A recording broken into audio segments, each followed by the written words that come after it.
Parce que le soir les pensées remontent, j'avais envie de vous lire une histoire. Parce que les temps sont incertains, j'avais envie de vous envoyer un câlin, un bisou. Alors je vous propose le bijou, comme un bisou du soir. Il était une fois les bijoux de dents. Oui, oui, vous avez bien entendu. Ce soir, je vais vous parler de la quenotte, de la ratiche, du chicot, façon bijou bien sûr. Pour cela, je vais séparer mon propos en deux angles. Tout d'abord, le bijou en dents, celui dont la dent est le cœur du bijou, celui qui contient des dents ou celui qui est en forme de dents.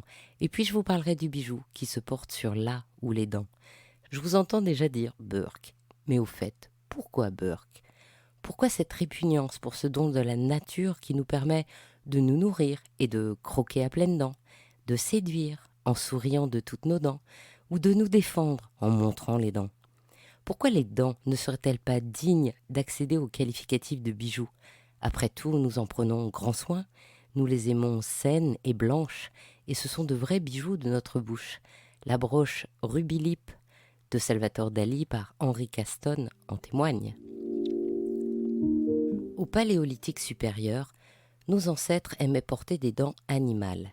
Les spécialistes ont remarqué que les parures en dents n'appartenaient pas toujours à la faune présente sur les territoires de nos ancêtres chasseurs-cueilleurs, ce qui suppose qu'elles ont assez de valeur pour qu'on les échange. Ces bijoux privilégiaient certains types de dents, les canines des carnivores et les incisives des herbivores. On a retrouvé à Kaprina, en Croatie, une parure de dents d'animal et d'ivoire datant de moins 35 000 avant Jésus-Christ, à l'époque où l'homme s'appelait Néandertal. On a aussi retrouvé des colliers ou des bracelets en dents humaines. L'exposition Médusa, bijoux et tabous de 2017 en montrait un. Que ces dents soient portées en bijoux est indéniable, mais leur symbolique reste un mystère. Les dents étaient-elles des trophées, montrant la puissance de l'homme sur l'animal ou sur un ennemi? Était-elle une transmission du pouvoir d'un animal ou d'un ancêtre que l'on porte comme une amulette pour se protéger? On ne peut que supposer. En tout cas, elles ont certainement une dimension sacrée puisqu'on les porte en bijoux. Avec Apollonie, la dent accède au pouvoir sacré et prophylactique. Cette vierge consacrée au culte de Marie vivait à Alexandrie au IIIe siècle et s'était convertie au christianisme. En 250, l'empereur Dèce promulgue un édit qui oblige tous les citoyens à offrir des sacrifices aux dieux pour la sauvegarde de l'Empire sous peine de mort. Cet édit marque le début de la persécution des chrétiens. Apollonie est sommée d'injurier le Christ, elle s'y refuse, ses bourreaux lui fracassent la mâchoire et les dents, la mettent devant un bûcher, elle s'y jette. Nous sommes en 242. En 1270, Petrus Julianus, avant de devenir le pape Jean XXI, est le médecin particulier du pape Grégoire X. Il rédige le célèbre Thesaurus Pauperum, Trésor des pauvres, qui renferme une compilation de nombreux conseils issus des médecines Hippocrate et arabes, ayant pour but de permettre aux plus pauvres de se soigner eux-mêmes. Et il écrit que tout homme qui a mal aux dents se recommande de sainte Apollinie, et pris, la douleur disparaîtra. Ainsi commence le culte de sainte Apollinie ou Apolline, canonisée en 1634 et fêtée le 9 février, qui deviendra la patronne des dentistes. On retrouve donc des reliquaires qui existent toujours aujourd'hui, dès le XIe siècle à Saint-Lézard en Ariège, au XVe à Nédon dans les Hauts-de-France, au XVIIIe à Nousiers dans la Creuse, au XIXe à Bernarc dans le Tarn, mais aussi à Rabe en Croatie, à Porto au Portugal. Les dents de Sainte Apollinie sont ainsi devenus des bijoux religieux. La reine Victoria a beaucoup impacté la mode des bijoux en dents. La reine porte par exemple un collier offert par le prince Albert en 1860 qui est fait d'or, d'émail et de 44 dents de cerf qui ont été chassées sur le domaine royal de Balmoral par Albert pour sa femme bien-aimée.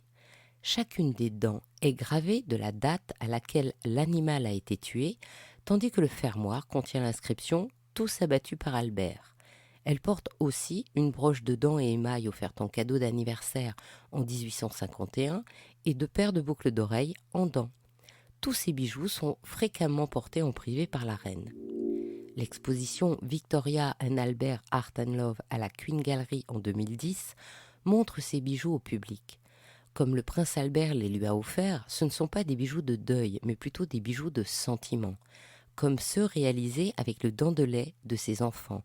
La broche en or et émail en forme de chardon est créée avec une dent de lait de la princesse Vicky.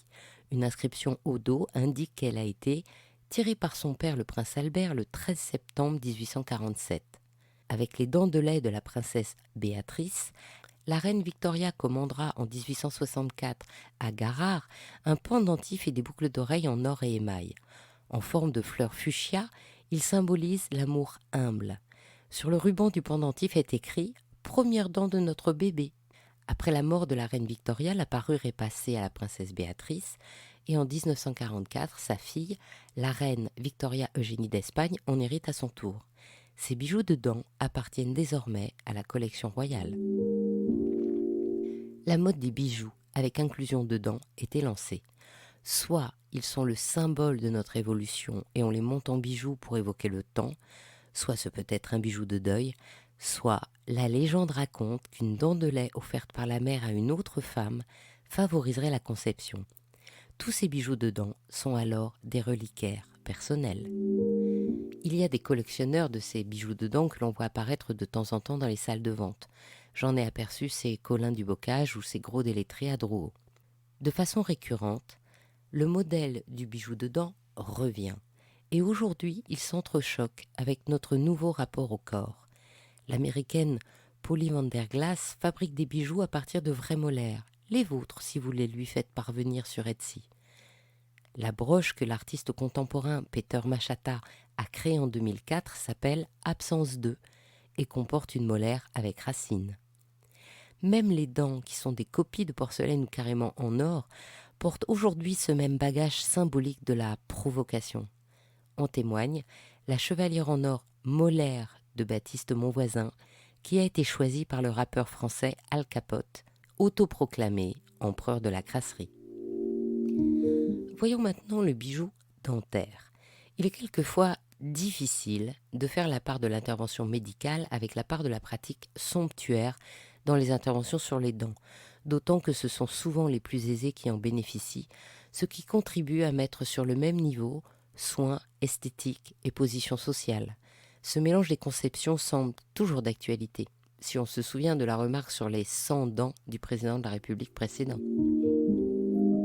Les interventions dentaires remontent au néolithique au Danemark, de 7000 à 5500 avant Jésus-Christ au Pakistan, et vers 5000 avant Jésus-Christ, les Sumériens émettent l'idée qu'un ver de la dent est responsable des caries et est apporté par un démon. Les traitements préconisés n'altèrent pas les dents, mais allient les incantations divines aux plantes. Le premier dentiste nommément connu de l'histoire mondiale est l'Égyptien Hésire, en 2700 avant Jésus-Christ. À côté des textes qui décrivent les mesures pour soigner les dents, les archéologues remarquent que dans la vallée de Gizeh, les Égyptiens reliaient leurs dents entre elles avec des plaques d'or.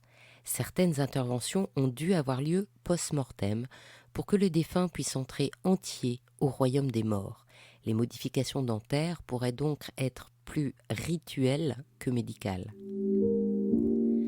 On observe des modifications dentaires dès 900 avant Jésus-Christ chez les Vikings. Les déformations artificielles ont été entreprises depuis des millénaires dans un contexte rituel ou culturel. Selon les différents peuples, on distingue divers types de déformations. L'image des dents, en pointe par exemple, fractures, déplacements. Chez les Étrusques, entre 800 et 200 avant Jésus-Christ, les femmes fortunées se faisaient enlever les dents de devant pour les remplacer par des décorations d'or. Les fractures rituelles de dents sont communes aux aborigènes d'Australie, aux Imba de Namibie, aux Surma d'Éthiopie, mais aussi dans l'espace méditerranéen agricole pour des raisons cosmétiques, rituelles, sociales ou de statut. Au Japon, le noircissement des dents Ohaguro est une mode qui remonte de 300 à 700 après Jésus-Christ. Le Ohaguro est pratiqué par les femmes et les hommes de la noblesse de cour, puis par les samouraïs. C'est un signe de force et d'honorabilité, mais aussi de beauté pour les femmes. Sous l'influence occidentale, il sera complètement interdit par le gouvernement Meiji en 1871. Vers 900, chez les Mayas, les dents sont creusées pour y enchâsser des pierres décoratives, comme le jade, le cinabre, la serpentine, la pyrite ou l'hématite. Cette intervention purement rituelle ou symbolique, mais absolument pas médicale, durera jusqu'à l'arrivée des colons européens au XVIe siècle. Suivant les anthropologues, ce seraient surtout les hommes qui se transformaient leurs dents en bijoux. Et aujourd'hui, si pour la majorité, les dents subissent le culte de l'alignement et du blanchissement pour un sourire Hollywood, les bijoux de dents existent. Ils s'appellent twinkle ou grills. Le twinkle consiste à insérer une pierre précieuse ou une marque en or sur une ou quelques dents. La chanteuse Katy Perry arbore une virgule en or qui ressemble au logo Nike sur une molaire. Et Adwoa Aboah, le mannequin star, monte sur une incisive un logo Chanel en or. Pour Lana Del Rey, c'est toute une canine qui est diamantée. Le grills est un dentier en or et pierres précieuses. Il est arrivé dans les années 80 chez les rappeurs américains. Il mettrait en mémoire l'époque de la traite des Noirs où seuls les esclaves méritants auraient eu les dents soignées. Donc plus la bouche s'éclaire d'or et de diamants, plus on a de la valeur. En 2013, celui de Pharrell Williams était en émail, couleur arc-en-ciel, avec une molaire tout en diamant.